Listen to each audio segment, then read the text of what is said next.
नमस्कार साथियों, स्वागत है आपका हमारे YouTube चैनल पीके स्टडी में।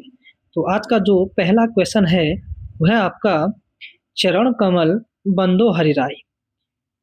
चरण कमल बंदो हरिराई। तो इस काव्य पंक्ति में कौन सा अलंकार है?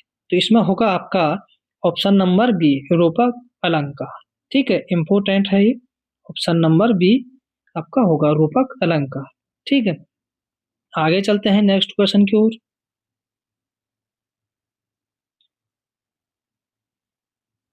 बांधा था विधु को किसने? बांधा था विधु को किसने इन काली जंजीरों से? मणि वाले फणियों का मुख क्यों भरा हुआ था हीरों से?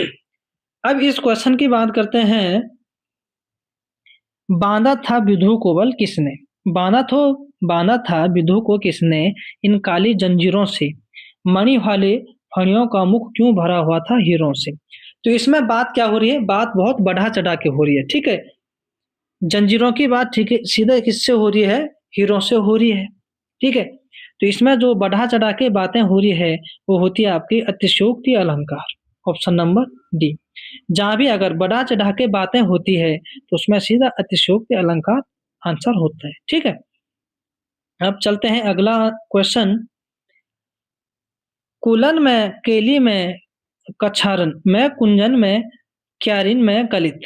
कलिन किला किलकंत है। कुलन में कैली में कछारन में कुंजन में क्यारिन में कलित कलिन किलकंत है। किलकंत है। इस काव्य पंक्ति में कौन सा अलंकार है? तो इसमें होगा आपका अनुप्रास अलंकार। ठीक है, जहां वर्णों की आवृत्ति बार हो। वर्ण वर्ण की आवृत्ति बार बार हो। बार बार हो तो कौन सा अलंकार होगा? अनुप्रास अलंकार, क्योंकि इसमें क की आवृत्ति बार बार हो रही है। ठीक है, क की आवृत्ति बार बार हो रही है। अब चलते हैं अगला क्वेश्चन। तो आज का जो अगला क्वेश्चन है, माला माला फेरत जुग भया फिर ना मन का फेर कर का मन का डार दे मन का फेर मन का फेर। तो माला माला फिरत जुग भया फिर ना मन का फेर कर का मन का डार दे मन का फेर। तो इसमें कौन सा अलंकार होगा? इसमें होगा आपका यमक अलंकार। ठीक है, कौन सा अलंकार होगा? यमक अलंकार। ऑप्शन नंबर डी इंपोर्टेंट है। ठीक है, माला फिरत जुग भया फिर ना मन का फेर कर का मन का डार दे मन का फेर। तो इसमें आपका यमक अलंकार होगा। ठीक है, अब चलते हैं अगला क्वेश्चन। काव्य की शोभा बढ़ाने वाले। ठीक है, काव्य की शोभा बढ़ाने वाले धर्मों को अलंकार कहते हैं। इस इस युक्ति में प्रयुक्त धर्म शब्द का क्या अर्थ है? तो यहाँ पे पूछ रहा है धर्म शब्द का अर्थ पूछ रहा है। ठीक है, तो धर्म शब्द का अर्थ होता है आपका गुण। Option number B. ठीक है, धर्म शब्द का अर्थ पूछ रहा था ये, तो इसका अर्थ होता है गुण। ठीक है, अब चलते हैं अगला क्वेश्चन। निम्नलिखित में कौन सा शब्द अलंकार नहीं है? तो कौन शब्द अलंकार नहीं है? मैंने आपको ये टॉपिक कंप्लीट भी करवाया था डिटेल क्लास में। इसमें जो रूपक अलंकार है यह आपका अर्था अलंकार है। ठीक है, अर्था अलंकार। अर्था अलंकार। ठीक है, अर्था अलंकार।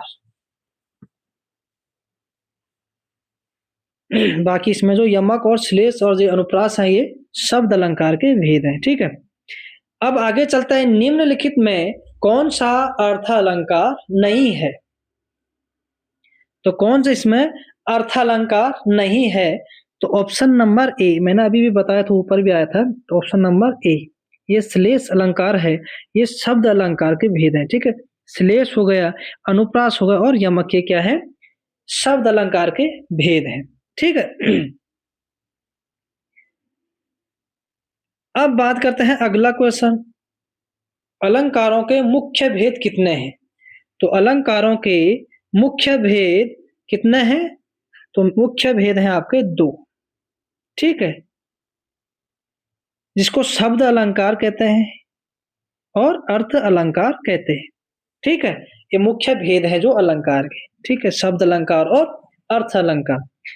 अब चलते हैं अगला क्वेश्चन, निम्नलिखित में कौन सा शब्द अलंकार है? तो शब्द अलंकार कौन सा है? ऑप्शन नंबर सी के साथ जाएंगे, यमक अलंकार। ठीक है, यमक क्या है आपका? शब्द अलंकार है।